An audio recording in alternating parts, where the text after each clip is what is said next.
Você não precisa ser do tamanho da Coca-Cola, mas você consegue ser essa Coca-Cola toda. Não é mais opcional você ter uma marca. E é por isso que a gente vai falar desses princípios, desses pilares que sustentam as marcas e como esses pilares eles podem ser construídos pela Apple até pela padaria do bairro ou um profissional que está começando agora também a oferecer esses serviços. Assim, é a base de toda e qualquer empresa ou profissional que quer se destacar aí no mercado. Olá, seja muito bem-vindo ao segundo episódio do podcast do Me Chama de Marketing e o tema de hoje é Branding Democrático. Eu sou a Vanessa Alckmin e eu tô aqui com a minha querida amiga e sócia Fernanda. Fê, tudo bem? Tudo bom, Van? Hoje aí a gente vai falar do nosso assunto preferido da vida, que é branding. E a gente vai mostrar para todo mundo que branding é para todo mundo, tá? Então é super democrático. Branding é para todo mundo. Então hoje a gente vai falar aqui do nosso assunto que é queridinho, que é branding. Inclusive essa palavra aí que a gente importou, porque não tem uma tradução específica para ela. Antes da gente entrar no assunto de mostrar que ela é para todo mundo, a gente precisa dizer exatamente o que é, que raios ela significa, né? Então, branding nada mais é do que fazer ações para construir uma marca. E essa construção de marca, assim, o que é essa construção de marca? É construção de significado, né, Van? Porque tem um mito por trás, né, da palavra branding aí que muita gente confunde. É uma construção de uma imagem, né, na mente das pessoas. Então, o branding é a estratégia por trás da construção dessa imagem mental, que é a marca, que é a forma como uma empresa ela vai ser percebida pelas outras pessoas. Então, esse nome chique, esse nome importado, a gente pensa que a gente trouxe esse tema da democracia para o branding, para o nosso episódio de hoje, porque a gente tem um pouco dessa ideia de que o branding é algo feito por empresas grandes, para empresas grandes, e a gente vai mostrar que não, porque toda empresa tem uma imagem, né, na mente das pessoas que são seus consumidores, que a consomem como empresa, como negócio, seus produtos, seus serviços. Então, o branding é para todo mundo. O branding é a construção dessa imagem. E aí, para construir essa imagem, a gente tem o que a gente defende como princípios. Então, a gente tem alguns pilares ali que são imutáveis, que não fazem parte de modinhas, de tendências, da última novidade, que a gente entende que são realmente o que sustenta a estratégia de branding. Então, é atemporal, foi usado no passado, é usado hoje, vai ser usado no futuro. A gente está falando de construir marca, que parece uma coisa bacana, mas tem um porquê por trás de se fazer isso, né? E é, basicamente, a gente diferenciar produtos e serviços ou empresas entre si, que são, né, que prestam esses mesmos serviços ou oferecem esses mesmos produtos, para que a gente tenha o consumidor sabendo quem que ele vai escolher no final das contas. Porque antigamente, né, a gente volta sempre lá na história do marketing, os produtos, como eles eram grandes inovações, eles eram por si só já grandes diferenciais. Só que o mercado foi ficando cada vez mais complexo, com mais opções aí, né? Então a gente não tem hoje, não dá para dizer que a gente tem produtos que são extremamente inovadores, e mesmo que quando eles são inovadores, é muito fácil de você copiar essa tecnologia, né, de um produto para o outro. Uma marca, ela vem justamente para marcar esse produto ou serviço.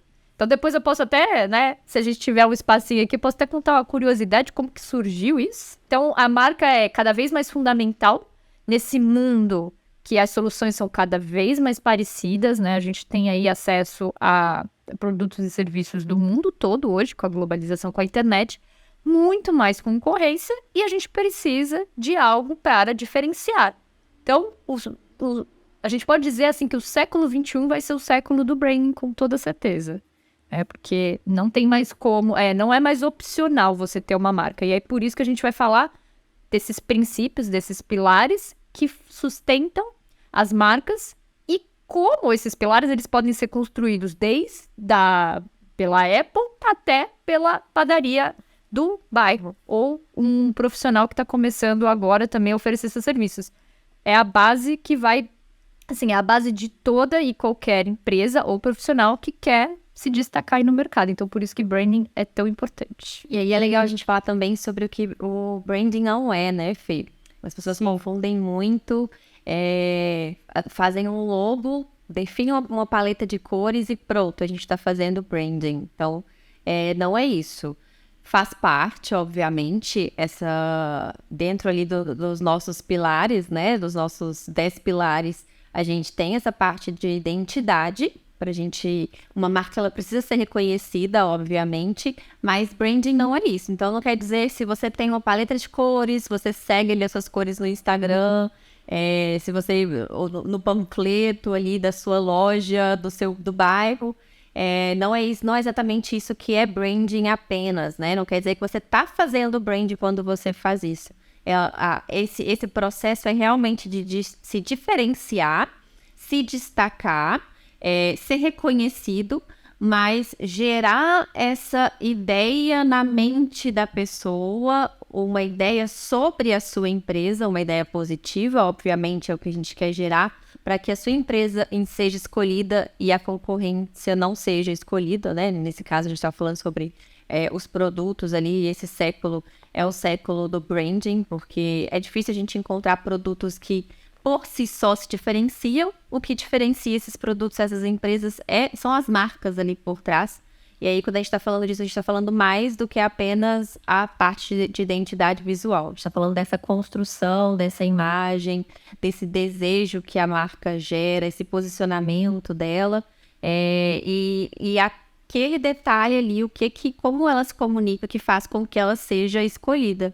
Dentre esses produtos tão similares, entre esses serviços tão similares, o que faz com que a gente escolha uma empresa e não escolha outra? A resposta está na forma como aquela marca foi trabalhada. Né, Van? E assim, se a gente parar para pensar, é muito fácil fazer uma analogia aqui com pessoas, né? Que você falou que marca não é identidade visual somente. É mais ou menos você dizer que a diferença entre um ser humano e o outro, ele tá só no meu externo aqui. Então, na minha aparência física ou na forma com que eu me visto, por exemplo, né? Nas cores que eu uso, enfim. E vai muito além, né? A gente tem uma personalidade, tem tom de voz, tem essência, tem valores que a gente acredita, tem crenças que a gente traz, né? Que a gente carrega com a gente, que influenciam as nossas atitudes. Tem, tem algo dentro da gente. História, né, Fê? História. Então, assim como nós, humanos, temos todos esses elementos que vão além desse aspecto visual para nos diferenciar, as marcas também têm. Quando uma empresa ela nasce, pelo menos deveria ser assim, né? Porque a gente tem alguns casos que a coisa não é feita desse jeito e aí depois dá um problema lá na frente, que é considerar como que ela quer se posicionar no mercado. Então, como é que ela quer ser vista? Como é que ela quer fazer, construir essa imagem? E isso é o posicionamento. E o posicionamento, ele vai interferir no preço. Então, você vai ser uma marca, uma empresa que vai se diferenciar, você vai ter o diferencial de mercado, que é o preço menor, ou você vai para o lado da qualidade extrema. Então, você vai ter um preço mais alto só que você vai oferecer uma qualidade superior no mercado. Ou ainda que hoje só esse binômio preço versus qualidade não é suficiente mais para você ter um posicionamento que vai diferenciar a empresa. Então, qual que é o propósito? Qual que é a causa por trás? Esse sim que é o grande ponto. Mas você tendo uma marca que te traz clareza do que é que você tem como direcionamento, como significado, como missão, você consegue saber. Então, eu vou, por exemplo, que a gente gosta de citar bastante aqui, mas é o Walmart. O Walmart, ele já nasceu sabendo que ele ia ser uma empresa que ia trazer os menores preços. Então, ele não pode trazer os menores preços e, ao mesmo tempo, ter uma qualidade excelente, né? E ainda ter uma causa maravilhosa por trás. Então, ele escolheu um posicionamento desde o início. Porque se no meio do caminho, ele vai começar vendendo barato, aí depois ele vai mudar para extrema qualidade, o que acontece? Você vai construindo um Frankenstein na cabeça das pessoas, né? Não uma marca. E as pequenas empresas pecam muito, muito nesse aspecto. De não ter clareza qual que é esse posicionamento, então essa marca que eles vão querer ter ao longo dos anos, né? Ter essa visão de futuro. E aí vamos começar vendendo os produtos aqui, né? Para a gente trazer caixa, o que é legítimo e é necessário, porque nenhuma empresa no mundo vai, né, crescer sem que tenha essa parte da venda. Só que não define onde é que ela vai se posicionar. Então, para onde ela vai chegar? Onde ela vai estar em 10 anos, 20 anos, 30 anos, 100 anos, né, se tanto. E aí você começa a seguir, a pegar atalhos, você vai na direção que o mercado tá te jogando e não naquela que você definiu inicialmente.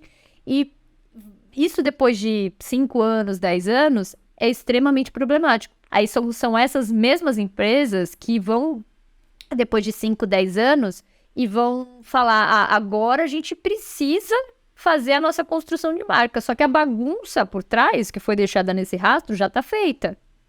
Porque não era o momento lá atrás, isso é coisa de empresa grande. E aí a gente quer realmente mostrar que é do dia 1 que essa construção de significado, ela deve ser feita e ela é bem tranquila de fazer se você tem uma metodologia.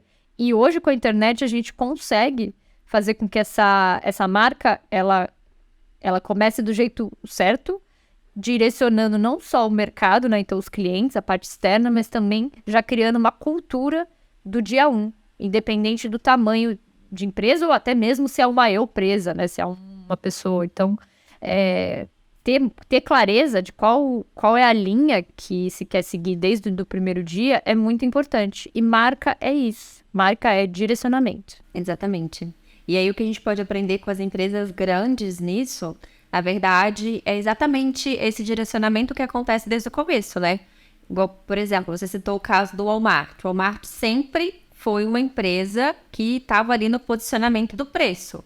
Agora, se a gente pensar a Apple, não tem o mesmo posicionamento, né? Tem um posicionamento ali de diferenciação, trabalha com propósito. Então, suponhamos que amanhã a Apple resolva fazer toda uma promoção dos todos os seus produtos. E ali 75% de desconto. Vai pegar mal, não vai? Porque é uma empresa que ela nunca brigou pelo preço com outras, né? E não que o Walmart esteja errado e a Apple esteja certa, mas é questão de posicionamento. Então, se você escolheu se posicionar pelo preço desde o começo, você precisa seguir nisso para que a sua construção de marca seja coerente. Da mesma forma, a Apple, ela não briga por preço, ela não tem um posicionamento por preço. Então, e a gente está acostumado, né, e principalmente aqui no Brasil, a pagar caro pelo que é da marca. Bem então, caro. se amanhã... Bem caro. Então, se amanhã eles falam... não, agora a gente está fazendo uma promoção que é tudo com 75% de desconto. Vai ficar, no mínimo, estranho. Seria essa palavra. Vai vender pra caramba, a gente não pode negar, né? Vai vender bastante. Mas vai dar aquela ideia de o que tá acontecendo, né? Será que eles estão quebrando? Será que eles estão lavando dinheiro? O que tá acontecendo? Uma desconfiança em relação à marca vai gerar, porque este nunca foi um posicionamento da empresa. Brigar por preço. Vai vender? Obviamente vai vender. Às vezes a pessoa sempre quis ter e não teve por causa do preço, ela vai conseguir ter aquilo ali, né? Não duvido que os estoques iam ficar zerados. Mas a desconfiança em relação à marca, ela vai acontecer. Porque não é um posicionamento que a empresa defendeu ali desde o começo da sua criação. Então, por isso que é importante, quando a gente pensa em marca, a gente não pode esquecer da coerência, né? Da consistência daquilo ao longo dos anos. Isso precisa ser bem definido ali no começo mesmo. Sem dúvida, Van. E mesmo quando você tem até essa definição muito clara, você precisa ter o que você falou também. Você precisa ser consistente ao longo do tempo. Porque, eu começo também me posicionando como uma marca de alta qualidade, que vai seguir um preço mais alto, mas aí eu passo por uma maré ruim. E aí eu começo a dar desconto, né? Porque é o pensamento de curto prazo versus o de longo prazo. Então eu começo a comprometer a imagem da minha marca. Eu me torno mais agressivo até na hora de vender, porque eu preciso resolver esse problema agora, mas eu vou criar um problema lá na frente. Então esse também é um paradoxo bem importante, né? Mas quando você tem esse direcionamento, pelo menos você já tem uma noção maior do que é que você está fazendo. Agora, quando você sequer tem, aí você cria uma confusão na cabeça das pessoas. E olha, a gente tem, né, uma experiência assim de... Não tá falando só do que a gente acha, a gente já viveu, já teve desse lado de estar com uma empresa que tá com uma marca que não tá tão solidificada, que não teve esse trabalho desde o início, e depois para você fazer essa construção ao longo do caminho é muito mais fácil, porque você já passou anos ali traindo as pessoas erradas, então falando com as pessoas não erradas, né, mas com as pessoas não que talvez direcionadas, né? Exatamente. Então, aí depois para você fazer essa mudança, essa limpeza da base, você também vai gastar dinheiro, esse que é o ponto. Então, não é uma coisa que, assim, parece que não é importante, né? É muito vendida essa ideia de que branding realmente é um outro estágio do negócio, e não é mesmo. É tão importante quando você definir missão, visão e valores de uma empresa, é você ter a definição de marca ali também, desde o primeiro dia, seja em qual situação for. Porque, querendo ou não, uma coisa que a gente defende também, né, quando a gente fala de branding, e o que a gente estava falando no começo desse episódio, que branding é a marca, na verdade, branding é a estratégia. A marca de uma empresa é essa imagem, né, que as pessoas têm dela ali. Então, essa imagem, ela vai ser gerada. A gente tem imagem sobre tudo e sobre todos, né? Então, as pessoas têm uma imagem sobre mim, sobre você, sobre essa lapiseira que tá aqui na minha mão. Tudo tem uma imagem. A gente acha que, ela é barata. Não, ela tem uma cara de ser mais sofisticada, ela tem qualidade. Ou não, essa daqui, ela é mais pro dia a dia ali. Enfim, todo produto, a gente tem uma imagem daquilo, né? E as empresas também, querendo ou não, elas têm uma imagem. Ou você pensa a estratégia e você direciona como as pessoas... né, você, mesmo que a gente não controle 100%, a gente cria essa imagem na cabeça da pessoa, ou a pessoa vai achar o que ela quiser com a sua empresa. Exatamente. Uma imagem sempre será construída. Aí você vai escolher se você vai influenciar essa imagem ou não. E é ideal que se influencie, né? Para não ter, você vai, assim, você não controla 100% também, essa que é a verdade, a gente não consegue relacionar 100% uma imagem de marca com o que ela vai representar para uma pessoa, porque outros fatores vão interferir, experiência de vida e tudo mais. Deixa eu até abrir um parênteses aqui para contar uma curiosidade minha, de uma relação que eu tenho com uma marca, que é o Starbucks. Eu não consumo Starbucks quando eu tô aqui na minha cidade, em São Paulo, de forma nenhuma, assim, não acho café bom, nem nada disso. Mas Starbucks, pra mim, me lembra muito viagem. Porque toda vez que eu tava viajando, tal, você precisa da internet, você vai no Starbucks. Então, toda vez que eu tô fora, né, que não tô aqui na minha cidade de origem, eu frequento Starbucks, mas quando eu tô, não. E é curioso, né? Porque o Starbucks fez essa construção de imagem? Não exatamente. Não, pra mim, não. Mas eu criei essa imagem aqui pra mim. E, enfim, aí isso, inclusive, acaba influenciando o meu consumo. Mas eu posso ser um caso isolado, enfim, pode ter pessoas que, assim como eu, também enxergam dessa forma. Então, a gente controla até certo ponto, né? Mas controla.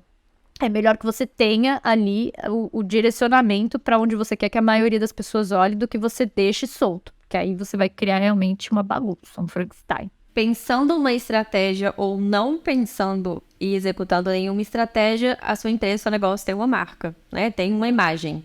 E aí a gente escolhe controlar isso no máximo possível, sabendo que não é 100%, ou a gente deixa isso a Deus dará e a gente não trabalha e a gente vai ter as mais diversas percepções ali das pessoas e uma marca fraca, né? Porque se a gente não tem uma centralidade, uma intencionalidade, além de cada pessoa construir aquela imagem na cabeça dela ali de forma muito específica, a imagem é fraca mesmo, né? A gente não tem esse senso comum.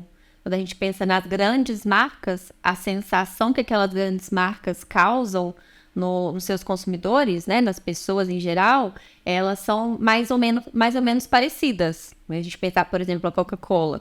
A Coca-Cola tem aquela coisa de abrir felicidade, né? De ser aquela bebida que da reunião, dos amigos, da alegria, e até mesmo aquela forma, aquele hábito de consumo de muitas pessoas substituir a água pela Coca-Cola. Então, esse é um desejo, né? Esse é o posicionamento da marca mesmo. Então, que faz com que aconteça esse hábito de consumo ali no geral, porque houve lá atrás uma intenção, houve um posicionamento. E se a gente pensar em Coca-Cola mesmo, isso é verdade, né? É raro a gente escutar assim, ai, que sede, tô com vontade de tomar um Guaraná gelado. Pode ser, algumas pessoas podem amar um Guaraná gelado, é gostoso. Mas a gente escuta com muito mais frequência, que vontade de tomar uma Coca gelada. As pessoas dizem isso muito mais, né? Então, tem um pouco dessa ideia da Coca-Cola substituir até a água no consciente coletivo, porque a marca é forte. Então, quando a gente também não tem esse direcionamento, se cada pessoa constrói ali uma visão daquilo, né, daquela marca, a gente tem pequenos focos, a gente não tem aquela comunidade ao redor da marca, a gente não tem aquelas pessoas ali em unidade, entendendo o que aquela marca comunica e participando ativamente daquilo. Você falou uma coisa que é engraçada, né? Meu irmão, quando era pequeno, ele falava assim, eu tô com sede, mas eu não tô com sede de água, eu tô com sede de Coca-Cola. Então, mas né? Essa coisa da pessoa tá sedenta e ela abre uma Coca-Cola, né? E é isso, assim, a marca construiu isso. Sem dúvida. E assim, Van, é importante a gente falar que a Coca-Cola não construiu essa imagem de marca de ontem para hoje, né? Ela construiu lá atrás, se manteve consistente ao longo de anos e anos, não ficou mudando o tempo inteiro o seu posicionamento, não tentou, por exemplo, surgiu a Pepsi, então agora eu vou tentar ser mais descolada para competir com a Pepsi. Não, ela se manteve firme ali naquela imagem de marca que ela tem desde o início, e isso é óbvio, você tem pequenas alterações em logo, você muda pequenas coisas, até a própria Pepsi aqui, que eu acabei de citar, passou por uma modificação do logo, bem super recente, então, para pegar um público mais novo, mas a Pepsi, ela não saiu da essência dela de ser uma marca mais descolada, uma marca que é para um público um pouco mais novo do que a da Coca-Cola, né, fazer esse contraponto. Então, assim, você não perde a essência, você vai mudar esses elementos externos, como a gente falou, a gente muda uma roupa, mas a gente não muda quem a gente é por causa disso. E a minha marca funciona mais ou menos assim. Mas, trabalhando essa imagem ao longo de anos e anos, sem sair ali, né? Sem ficar um dia uma coisa, outro dia outra. Então, é super importante. Inclusive, tem, são basicamente quatro coisas que a gente precisa fazer para que uma marca ela vire uma Pepsi, uma Coca-Cola. Assim, seriam 5, né? A gente, obviamente, vai tirar dessa conta aí os orçamentos milionários, porque não é até o foco desse podcast. A gente está falando de como é que a gente faz essa construção de branding de forma democrática, ou seja, para todo mundo, né? E esses 4 aspectos que fazem parte dessas grandes marcas, eles são basicamente o reconhecimento, ou seja, eu preciso que minha marca ela seja reconhecida. Então, é óbvio que eu não vou ter uma abrangência de uma Coca-Cola, que é em qualquer lugar, absolutamente em qualquer lugar do mundo. Se você vê o logo da Coca, você sabe que aquele logo é da Coca, né? Você precisa fazer com que essa marca ela seja confiável. Então, além de eu reconhecer a marca, eu preciso saber que eu posso confiar naquela empresa, que eu posso comprar que aquele produto, aquele serviço daquela marca, ele tem qualidade, ele tem respaldo ali por trás. E não basta também uma marca ela ser então conhecida e ela ser confiável. Então, eu posso achar que ela é confiável, eu posso já conhecê-la, mas ainda assim eu preciso ter o fator de consideração. Então, eu considero comprar aquele produto daquela marca versus o concorrente, a pessoa que compra, que toma Coca-Cola, no geral, quando falam assim, aqui só tem Pepsi, ela meio que torce o nariz. Por quê? Porque ela não tem a consideração pela Pepsi, ela gosta da Coca-Cola. É difícil alguém que, tem diferença de sabor, sim, Mas é muito mais a marca que acaba fazendo esse fator de consideração do que o sabor em si. E É mais a comunidade, né? Exatamente. A fanbase da marca. Exatamente. Acaba considerando forte esse aspecto. E aí tem o último, que é da afinidade, que aí, eu diria que é até o mais novo, né, porque hoje as pessoas têm essa necessidade delas se conectarem com as marcas, principalmente a geração mais nova, a geração Z, isso vai ser um elemento cada vez mais forte de eu me identificar com as causas, com as mesmas causas que aquela empresa defende, ou que aquela empresa até ajuda de alguma forma, então tem esse fator que é mais até emocional, de conexão mesmo, e essa é uma novidade, né? Acho que a internet impulsionou aí nessa criação de comunidades, das marcas pararem com aquele diálogo, na verdade um monólogo, né? De só falar e os consumidores recebem, e hoje a gente tem aí uma troca maior, né? Entre as empresas e as pessoas, então esse quê de afinidade, ele é muito importante. E aí ele é construído como, né? Ele é construído... eu me identifico com a causa que você defende e também com a personalidade de marca, né? Eu me identifico de alguma forma ali com aquela empresa. Porque eu reconheço algo nela que tem em mim também. Então esses 4 quesitos aí, eles fazem muita diferença. São primordiais para que a gente consiga ter eu ia falar uma marca com alma, mas é isso mesmo, é uma marca com alma, uma marca forte. Sim, e mais uma vez isso precisa estar precisa estar enraizado, né? Você usou a palavra alma, então vamos usá-la. Isso precisa fazer parte da alma da marca, realmente. Porque quando esse último aspecto, né? A questão da afinidade, quando a gente pensa nisso, e a internet, essa geração que está vindo agora potencializa essa importância da afinidade, a gente vê, por exemplo, quando acontecem algumas polêmicas, alguns assuntos em alta, as marcas são cobradas por um posicionamento, né? Então, tanto aquelas marcas que elas já comunicaram que elas, por exemplo, acreditam naquele valor que elas estão sendo cobradas, quanto às vezes outras marcas não, que ainda não comunicaram isso de uma maneira muito clara para as pessoas, mas elas são cobradas da mesma forma. E aí a gente volta nessa questão de isso precisa estar enraizado, precisa fazer parte da alma da marca. Porque se esse mundo, essa forma como a gente consome das empresas, ela exige cada vez mais afinidade, se está mudando, se as pessoas que, para considerarem uma marca, elas precisam ter essa afinidade cada vez mais, né, para comprar, para ser consumidor, se isso está acontecendo e as pessoas querem saber o que essa marca acredita, de onde que ela veio, o que ela valoriza, o que é um princípio para ela, isso também tem que fazer parte da alma. Por quê? Porque não pode ser algo que, tá acontecendo um assunto aqui, no momento, algo um pouco mais polêmico, sei lá, a gente não precisa entrar em detalhes de exemplo, mas vamos colocar aqui um assunto político, né? E aí uma marca está sendo cobrada por um posicionamento político. E aí, o que isso realmente diz sobre ela ali, lá na sua construção? O que eu quero dizer? Porque a marca não pode acreditar em A, e só porque hoje ela foi cobrada, ela comunica um B ali, né? Precisa fazer parte de quem ela é, de estar no DNA, de estar na alma dessa marca, dessa empresa, para que quando ela for cobrada pelo assunto A, ela saiba qual posicionamento ela defende, pelo assunto B, qual posicionamento ela defende. Porque senão, mais uma vez, a empresa vai ficar indo de um lado para o outro, conforme vai dançar conforme a música, né? Conforme o momento, conforme as necessidades daquele universo ali, da sociedade onde que ela está inserida, porque aquilo não faz parte dela. E aí ela não comunica isso com uma coerência. Fica aquela coisa estranha de que cada hora a marca fala, tem um discurso, cada hora ela acredita uma coisa diferente. Não cola, não tem realmente uma aderência, né? Não parece uma marca que é séria.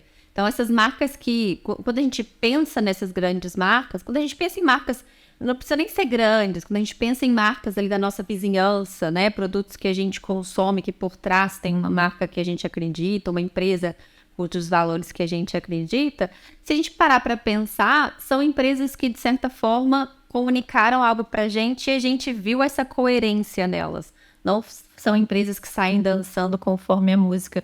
Eu vejo que isso hoje, principalmente com a internet, com essa polaridade do mundo, com essa nova forma de consumo, essa nova forma como as pessoas se interessam em saber mais daquilo que elas vão comprar para considerar a compra, é uma armadilha muito grande para as marcas dançarem conforme a música e conforme a maré. E isso a longo prazo pode ser bem prejudicial também, né? Porque seguir modinha, seguir tendência, seguir trend do momento, ir na onda é o oposto do que a gente acredita de definir princípios, definir pilares que são inabaláveis, que vão fazer parte ali, que fazem parte da alma da empresa, né? E a gente comunica isso da melhor maneira, para criar essa imagem sólida na mente das pessoas, e aí sim a gente conseguir uma marca que ela tem uma credibilidade. Pois é, porque assim, tem e quem cai nessa armadilha, inclusive, são as empresas grandes, muitas vezes, né? Sim. Deveriam ter essa estrutura de marca muito mais amarrada, ou querem surfar, porque aí tem a questão do imediatismo, do resultado imediato, né, que é o que acaba pressionando as equipes aí de marketing, de branding. E tem um caso bem polêmico, recente, que foi do Boticário. O Boticário quis... É uma história que não tinha nenhuma comprovação de nada, e aí acaba se criando uma polêmica grande em torno de algo que não é inclusive verdade, né? Que foi de usarem o nome de Black Friday. Sim. Simplesmente alguém inventou, porque não é verdade, de que tinha alguma origem racista. E, na verdade, foi bem oportunista da parte do Boticário, essa que é a verdade, de se aproveitar de algo para olha, a gente está mudando o nome aqui, a gente não vai chamar de Black Friday, não porque eles estão realmente se importando com a causa. Preocupados. Não estão, não era isso, não era esse o ponto, não, ficou muito claro. Era só porque eles queriam colocar a marca deles dentro de uma data comemorativa, de uma data que é muito importante pro mercado como um todo. E a gente quer ser diferente, então a gente quer se destacar, então a gente vai criar a nossa Black Friday e estamos usando, entre aspas, aqui, um motivo que parece nobre. Só que primeiro que não era verdade. Então ficou muito na cara de todo mundo que a empresa estava só se aproveitando daquele momento. Então, às vezes, é um tiro Fica no pé. muito feio, né? Exato, exatamente. Então, por isso que a gente realmente defende tanto aqui, de que você ser muito fiel aos valores que você tem. Primeiro que você tem que ter esses valores claros. Segundo, que você não pode distorcer a realidade para que você também parecer fazer que você é a boazinha, né? Ou que você é a marca que está preocupada, sei lá, com o meio ambiente, quando você está ali numa produção por trás que agride o meio ambiente pra caramba, mas você tá posando de eu sou super sustentável. Então, uma coerência, além da imagem, você tem que parecer ser sim, mas você tem que ser também internamente, né? Então, esse é um case aí que assim, é muito emblemático, também recente, de uma desconexão, e principalmente de querer surfar nessa onda aí, né, do que é qual que é a conversa de agora, só que aí eu quero parecer alguma coisa, então eu quero me aproveitar daquilo, e eu não quero genuinamente contribuir com a causa. E uma inocência, né, que acha que as pessoas acreditam nisso, né, Exatamente. É todo mundo bobo e isso daqui que eu tô criando, né, às vezes até uma arrogância, assim, isso que eu tô criando é muito genial e vai se disfarçar de uma causa nobre, mas na verdade o meu objetivo é plenamente comercial, mas ele vai se disfarçar de uma causa nobre, eu vou conseguir um lugar ali orgânico na boca das pessoas, nas redes sociais, né, vai criar esse burburinho e eu consigo esse meu objetivo aqui extremamente comercial, fingindo, né? É um lobinho numa pelinha de ovelha. Sem dúvida. Isso é a pior coisa que uma marca pode fazer. Mais uma vez, parece bom, mas é uma mancha que fica, assim, porque quando você é pego na mentira, isso fica estampado, né? Então, Não façam. Não repitam isso em casa, gente. Esse que é o recado. A construção de marca é importante, que ela deve ser feita desde o princípio, mas como que a gente faz isso? A gente tem uma metodologia chamada Guia da Alma da Marca, onde a gente defende a construção de 9 pilares. Na verdade, são 10 pilares. O 10º pilar é a comunicação dos outros 9. E esse Guia da Alma da Marca, ele é essa estruturação inteira dessa estratégia de branding, tornando esse processo muito prático.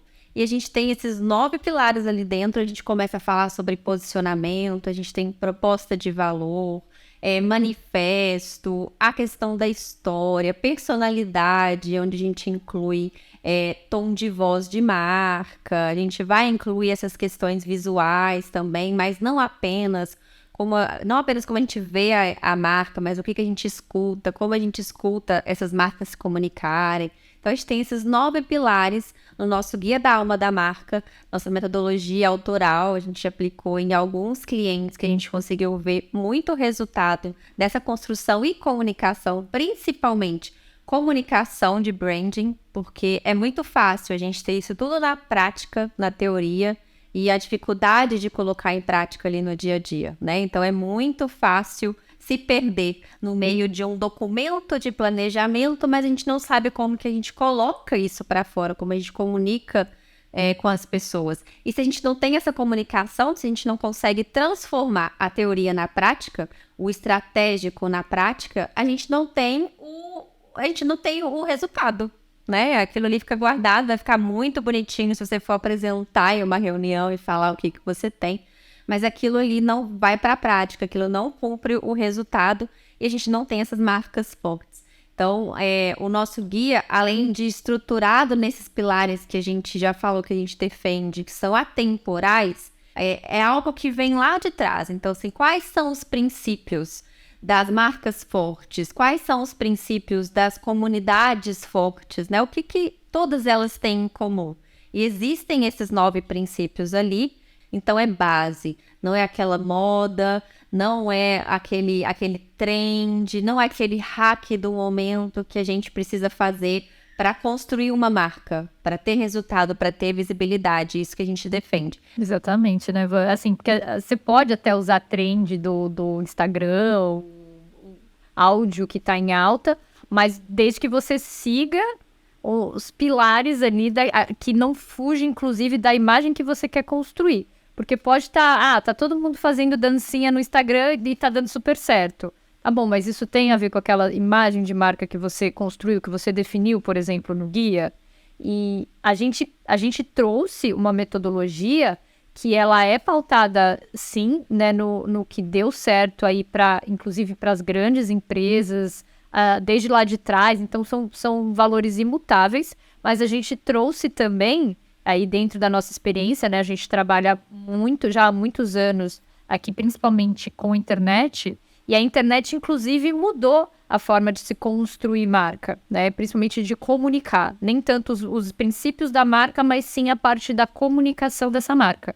Sim. Então, a gente tem a união daquilo que é consagrado já com o momento histórico que a gente está vivendo também. Então, hoje, por exemplo, você não precisa mais de comerciais de TV, ou seja, de orçamentos enormes, para você fazer a construção de marca. Você tem aqui as ferramentas digitais para fazer isso. Então, inclusive, foi o que democratizou demais esse acesso ao branding, né? Que é o branding democrático aí que a gente defende. Então, é uma visão que une o histórico ali, o que sempre funcionou, com o que é necessário hoje. Então, inclusive, também considerando que o público quer hoje, né? Essa conexão mais próxima, não quer mais aquele monólogo, aquela empurra de venda, né, de promoção, só de desconto. Então, considerando tudo que as pessoas estão procurando, a gente criou essa metodologia, aplicou aí em diversos clientes,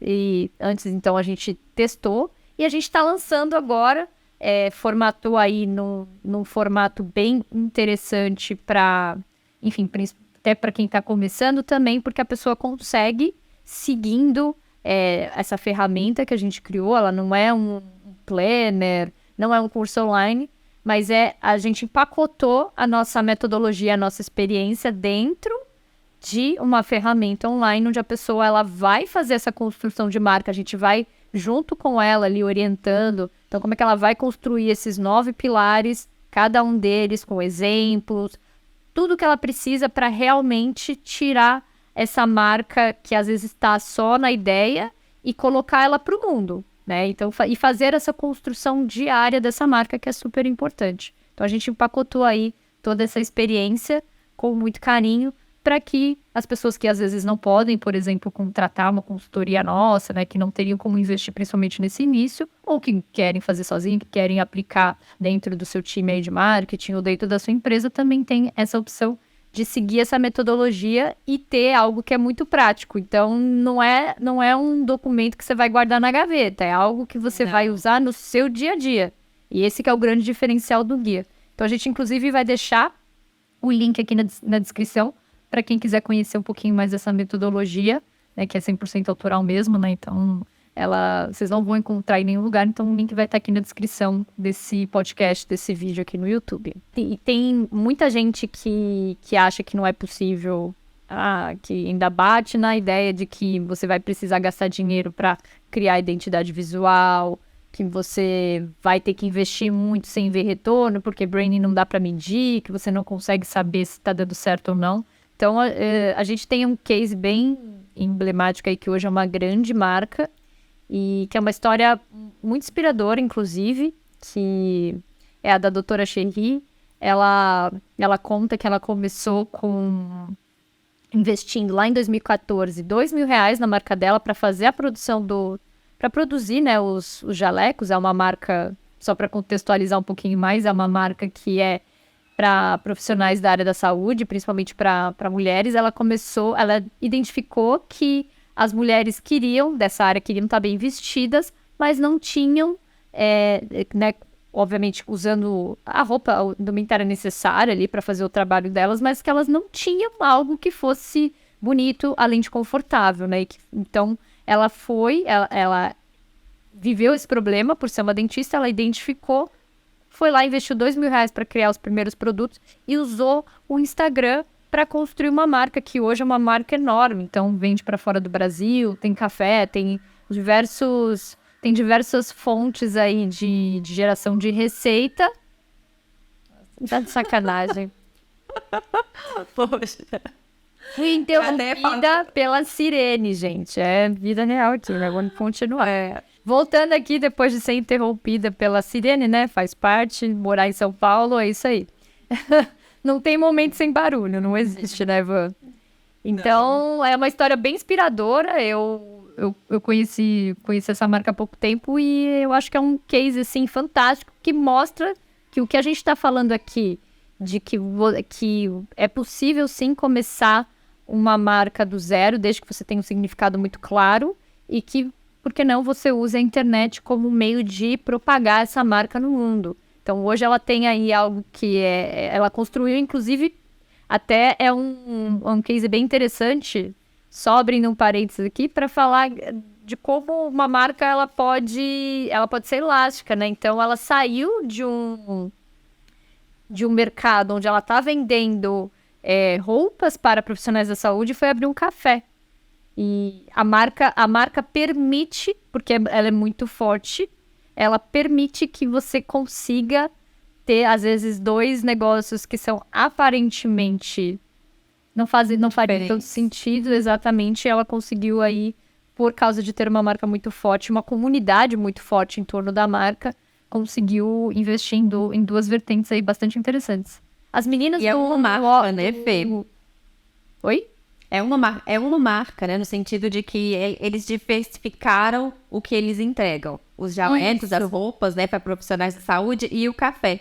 Só que é uma marca. É doutora Cherie, a marca. Existe um propósito desde quando ela foi criada. Eles mantêm isso. Então, é extraordinário porque eles conseguiram encontrar esse espaço para diversificar, mas mantendo os mesmos princípios, os mesmos valores, o mesmo propósito de quando aquela marca foi criada ali, com aquele investimento que eles fizeram de R$2.000. É fantástico esse case, vale a pena pesquisar. Vale. E o café fica em São Paulo também. Eu tô doida pra conhecer, que diz que tem o café rosa, né? Então, é realmente, assim, um case bem inspirador. Bem inspirador mesmo.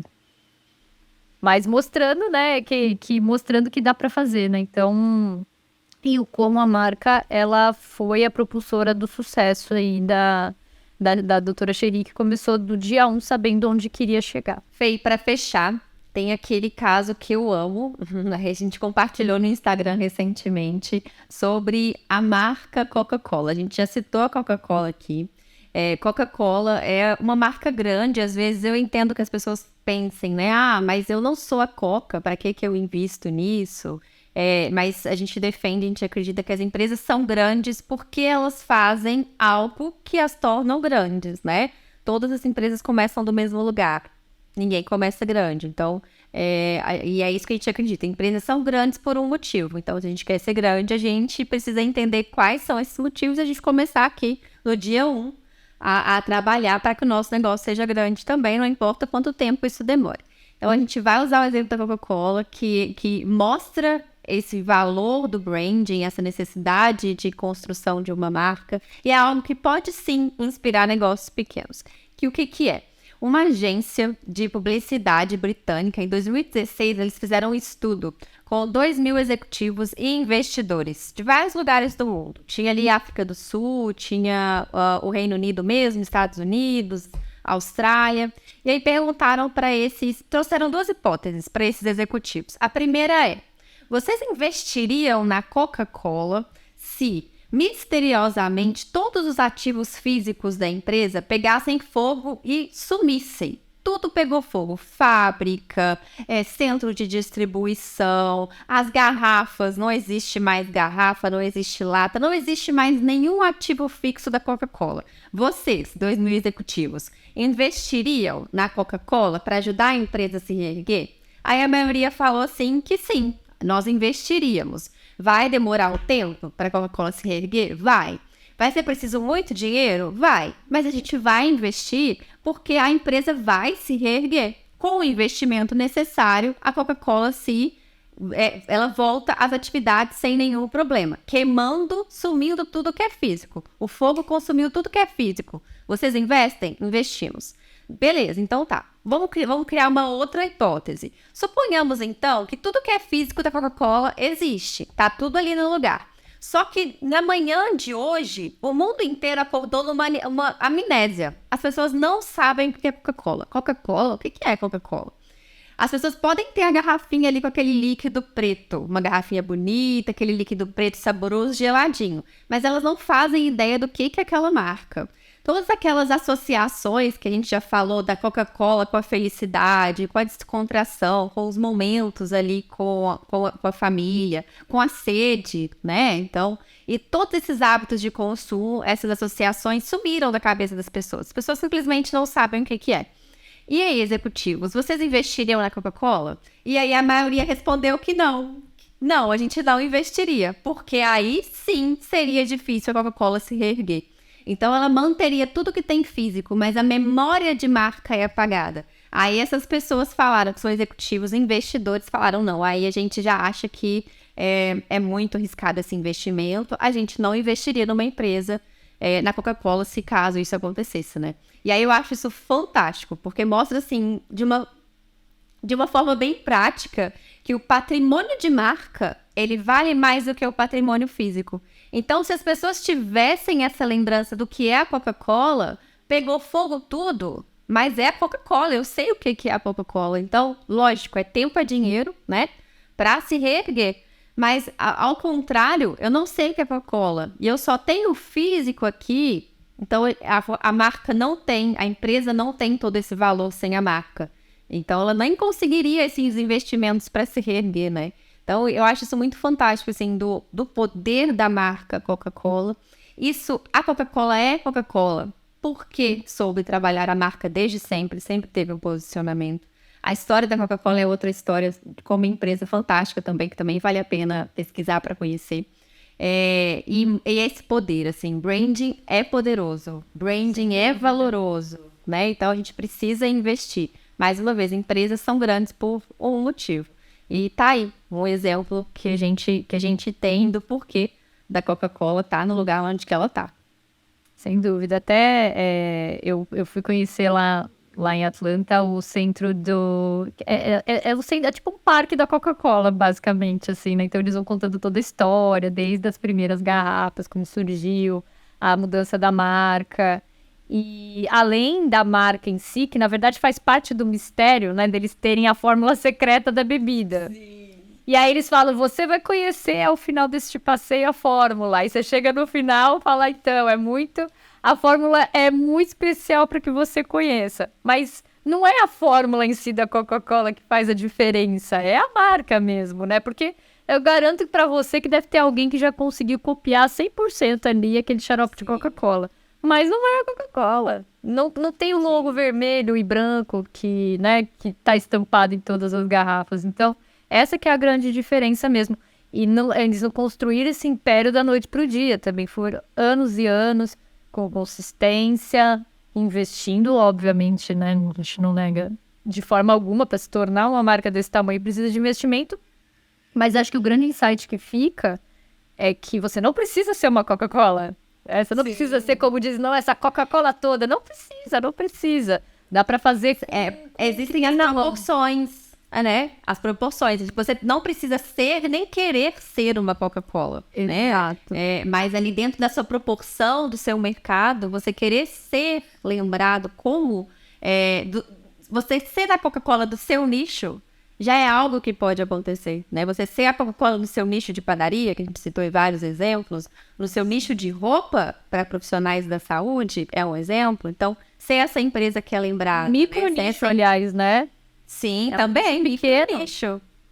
A Doutora Cherry é muito pequeno, né? E olha só qual a força da marca que eles construíram.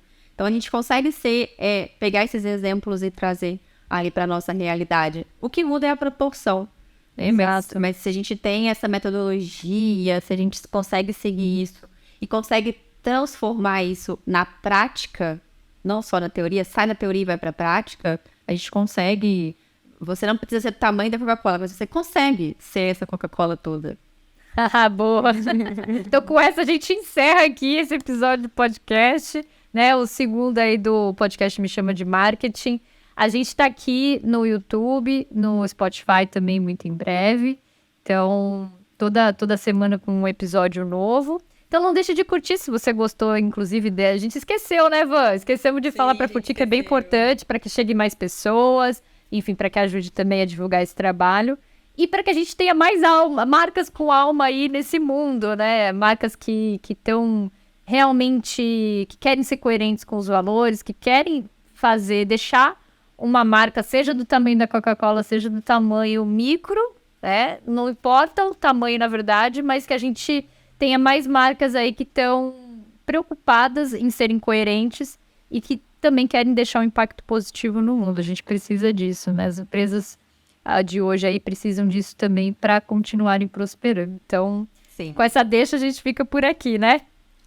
Ficamos por aqui. Até a próxima. Até a próxima. Tchau, tchau. Tchau.